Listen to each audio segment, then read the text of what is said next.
All right. So, Josh, you and I were visiting about Todd Wood and your latest blog post. Would you just kind of share with them, just briefly? I know there's kind of, you could develop that into a whole evening, but Yeah. who Todd Wood was and why I asked you to share with them. Todd Wood is a professor at Bryan College in Dayton, Tennessee. So Bryan College is named after William Jennings Bryan. Dayton, Tennessee is where the Scopes trial was held.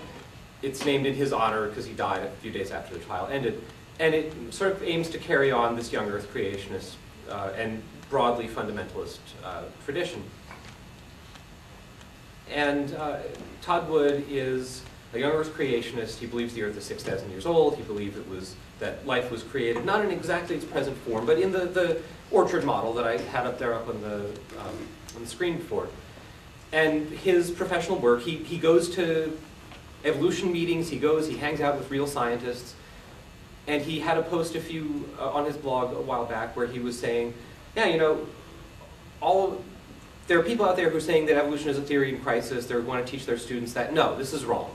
Evolution is not a theory in crisis. Evolution is good science. I still don't believe it. I'm still a young earth creationist, but not because the evidence is weak. The evidence for evolution is awesome. The problem is that it goes against his reading of, his concept of a conservative reading of the Bible, so therefore he's going to reject it. Which is a certain sort of intellectual honesty that you can appreciate, not necessarily endorse, but at least appreciate. And the post that he had on top of that was, he's been developing this idea, and it's a lot of fun to watch, because there are a lot of people who disagree with him, and a lot of people, and I don't know that many people are at least willing to admit that they agree with him. But his latest was saying that there's an idolatry of apologetics, that trying to come up with scientific sounding arguments for Christianity has become sort of an idolatry for conservative Christianity.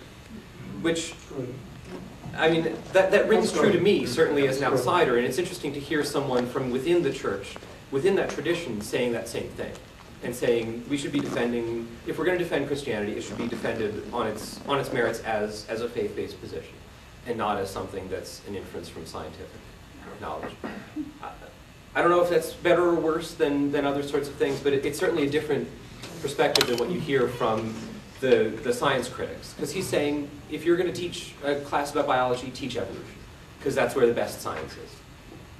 But you should also teach them that, the Bible says the other thing, but not in a science class. Okay, I'm going to move us on. Paul, ice fish don't have red blood cells?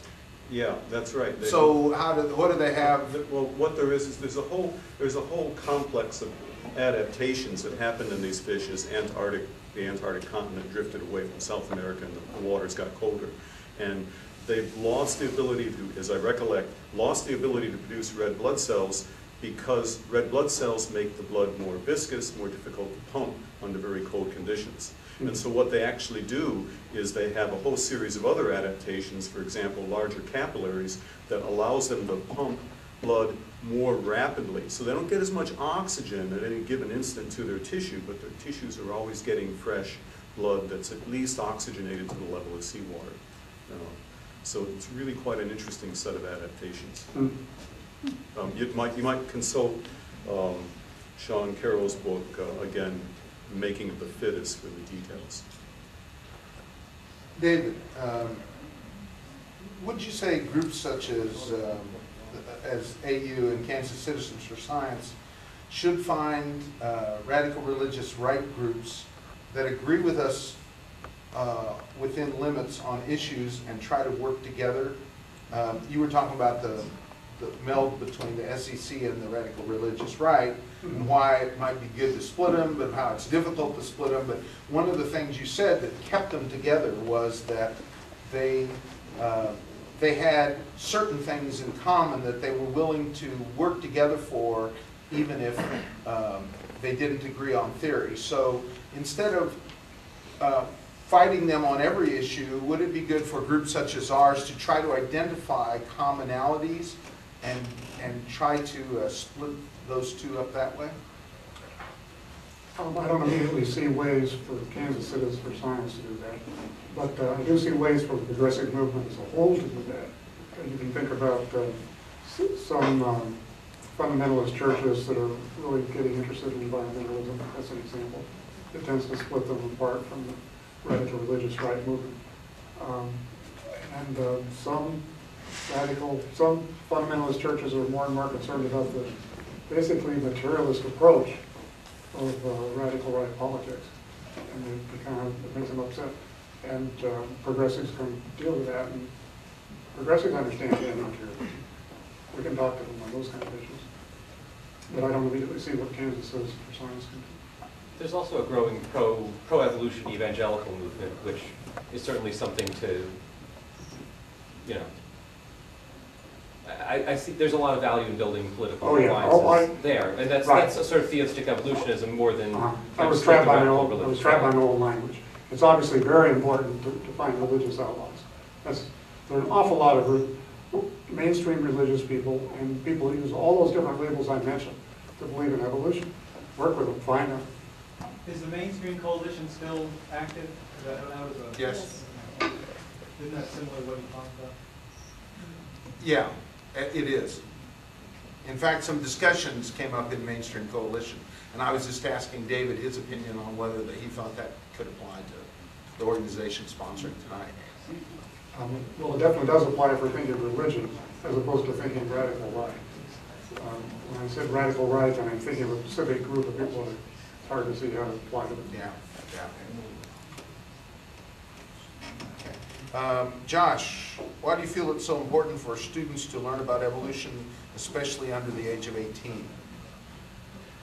Yeah, I mean, it's something that if you ask pretty much any working biologist today, if you go to professional societies of biologists, if you look at the scientific literature, you look at pretty much any way to evaluate the importance of evolution to 21st century biology, and it's right at the center.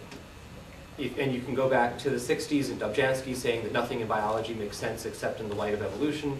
You can look at statements from the National Academy of Sciences or the American Association for the Advancement of Science, and you're getting the same message. It's evolution. Evolution is the grand unified theory of biology.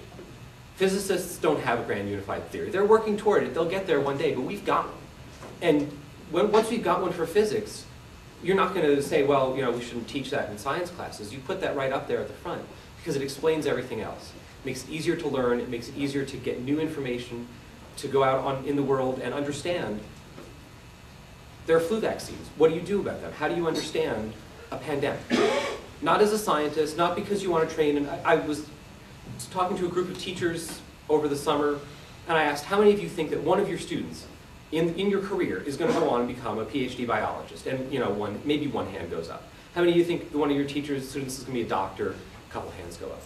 It's not about training the next generation of biologists, the next generation of teachers, training the next generation of citizens who can understand the world around them, who can deal with integrated pest management, which is based on evolutionary principles. In an agricultural state like Kansas, that's kind of important. It's about dealing with antibiotic resistance and thinking about how diseases mutate and evolve. That's something that everyone needs to be able to understand. And so with all of this, to be able to have a context for understanding stem cells, understanding technologies that we don't have yet, understanding genomic technologies and genomic medicines that we don't have yet, but that we will have. They're going to be reading stories in the newspaper about. Their doctors are going to be coming to them with this. They need to understand what evolution is and how it works.